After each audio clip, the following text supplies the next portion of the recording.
Well, there are probably three main images that'll always come to the minds of Long Islanders when they think of Hurricane Sandy: the destruction of the coastline, power outages, sitting in the dark, and frustratingly long lines at the gas station. Yeah, people taking naps in those cars, right? So how did this system break down, and how can we prevent it again? News 12 Long Island's Andrew Anger investigates in the final part of our series, the next big one.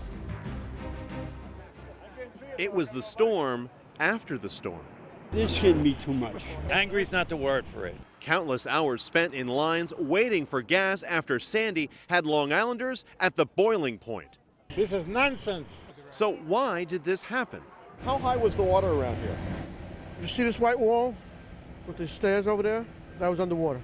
Cliff Hawkhauser says 3 feet of seawater flooded his gasoline terminal in Lawrence. That knocked out power for days, disabling pumps that fill tanker trucks with gas. It was the same story at other nearby gas terminals. Power outages also shut down refineries and pipelines that pump gas into the New York area. Meanwhile, debris from Sandy forced the Coast Guard to close New York Harbor, stranding multiple tanker ships out at sea. And back on Long Island, many gas stations that had fuel in their tanks couldn't pump it, again because of no power.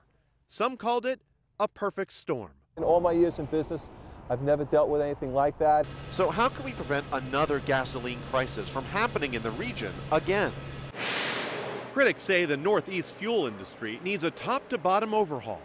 I think we have to get serious about what I call regional protection. And oceanographer Dr. Malcolm Bowman is thinking big. He proposes building a colossal storm surge barrier that would stretch from New Jersey to Queens and another one across the Upper East River. The barriers would swing closed during storms like Sandy, protecting New York Harbor, the city, and the region's delicate energy infrastructure. They're doing it in Venice, in the Netherlands, England. Why can't we? The cost? Upwards of $20 billion. But there are other options to help keep the gas flowing after superstorms. At gas terminals like the one in Lawrence, workers are now waterproofing pump motors and raising electrical systems. And the town of Hempstead just recently passed a law requiring large neighborhood gas stations to have standby generators so fuel can keep flowing in an emergency. Similar legislation is under consideration in both counties. Some observers say the biggest roadblock to fixing the system is complacency. With gas lines just a memory now, will the public put enough pressure on government and industry to prepare for future storms?